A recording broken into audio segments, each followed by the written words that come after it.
You may be playing this video in the car, on the way to or from work, in the background while you work away, or just got your bowl of food and you're ready to unwind. In these moments of your free time, there may be some thoughts creeping up on you. Shouldn't I be doing something productive? I mean, it literally just happened to me the other day. I got home from work, discussed the day, and hung out with my fiance. Decided to watch the rest of Black Rabbit. Crazy show, by the way, I definitely recommend. And as I sat there enjoying the chaos unraveling, I started to feel pangs of guilt almost. I was like, damn, I should be doing something else. Should I use this time to unwind and play a video game with friends? Should I keep my reading streak alive and keep up with my book? Or should I actually be productive with this time that I have and maybe mow the lawn or pull some weeds? Going down that rabbit hole, no pun intended with the Black Rabbit reference earlier, going down this line of thought, it's something that isn't unique to me only. I feel a lot of the YouTube algorithm sends videos my way that do their best to try to discuss why we feel this way and how we can battle against this feeling of guilt and how we need to spend our free time. And in those comment sections, there are so many people that are wondering why their free time doesn't feel free anymore. Before I get going, if you're new here, I'm Gummy. And if you're turning, welcome back. I hope you've been doing well. I want to thank you for wanting to listen to what I have to say. And if you like videos like this, please consider dropping a like and subscribing. It really helps the channel and it lets me know that you guys enjoy what I'm putting out. So, with that, let's get back to business. It's not that free time itself is different. I think it's the way our society views free time. If it's not quantifiably efficient, it's not worth it. First off, you're not broken if you feel this constant tug and pull while you're trying to enjoy your free time. You're human, and lots of humans are feeling this way right now.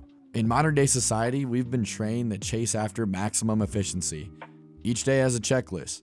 The less we check, the less worthy we feel of free time. Our downtime must be maximized.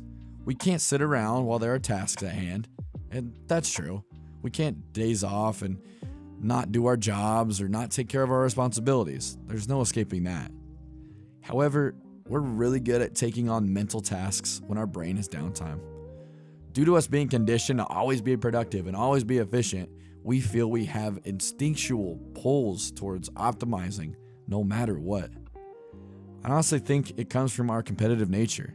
It comes from us wanting to live the best life or to prove we can live better for others. And that's something we don't think about too often, but it's true. We see everyone living their lives, both real and maybe a little fake, and we see those highlights. When we have downtime, it makes us feel like we can't catch up to those people. And if we don't spend our time wisely, we're not living a notable life. There it is. Free time is free. It's not meant to be spent on evaluating every life decision you made and how it's wrong or didn't add up to what you thought it was. You're not supposed to run through life like it's a checklist. Oh shoot, I need to meditate, then journal, then I can only watch one episode of The Office, then I have to read and I should probably stretch and yada yada yada. Just stop doing that to yourself. You need free time to decompress and unwind after actually getting business done throughout the day. When we start trying to optimize our free time, it's not free anymore.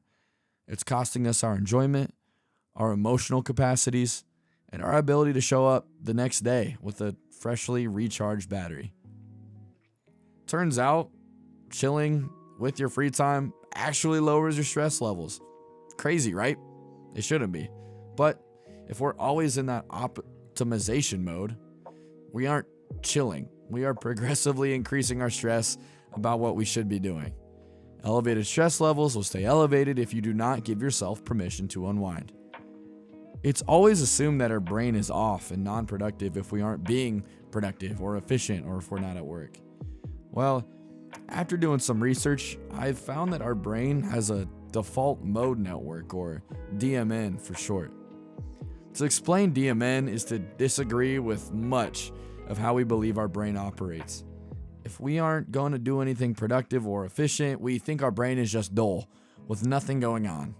However, when you are doing nothing and spending your free time how you choose, you are activating your default mode network. In this process, you are lighting up the parts of your brain that reorganizes, clarifies, and restructures your ideas, thoughts, and emotions. If we don't slow down and allow our default mode network to refresh our brain once in a while, we aren't allowing our brain to breathe and decompress. That way, we can digest and truly decompress from all that we've endured throughout our day. Allow yourself to take a step back and do what the brain can naturally do. Finally, and probably the most important point, is to fight against the guilt and fight against the idea that you are spending your free time wrong. It's important to focus on the feeling rather than what your output may be. It's okay if you spent 1 hour reading Harry Potter. Yes, low-key, I am starting the Harry Potter franchise. It's been a good read, but I digress. Over reading a self-help book. It's more than fine to watch Breaking Bad instead of a docuseries about a topic you're interested in. And it's alright to game a few hours on Elden Ring if you just don't want to do laundry. But make sure you get to that laundry. It's probably stinky. Whatever brings you joy, peace, and calmness is what you should worry about. The form or fashion shouldn't matter. At the end of the day, if we are worrying about the how we are spending our free time more than our why, we aren't getting the benefits out of it at all. Focus on the why. We need time for our brain to recuperate, and we also need enjoyment just for the sake of enjoyment. So watch the show, take the walk, read the book, play the game, and don't worry about what you're missing out on. Ask yourself, if someone you cared about was spending their free time the exact way they wanted to, would you tell them? And would you judge them? Or would you say, hey, you know what? You deserve it. Put yourself in an opposite shoes. See how that feels. And remember, the goal isn't to spend your time perfectly. It's to feel free. It's to feel free in that time. Thank you for your time. I really hope you enjoyed this video. And if you did, make sure to like and subscribe. And if you want to, I'd love to hear how you spend your free time. I'd love to see what you guys are up to. Thank you, and I'll see you in the next one.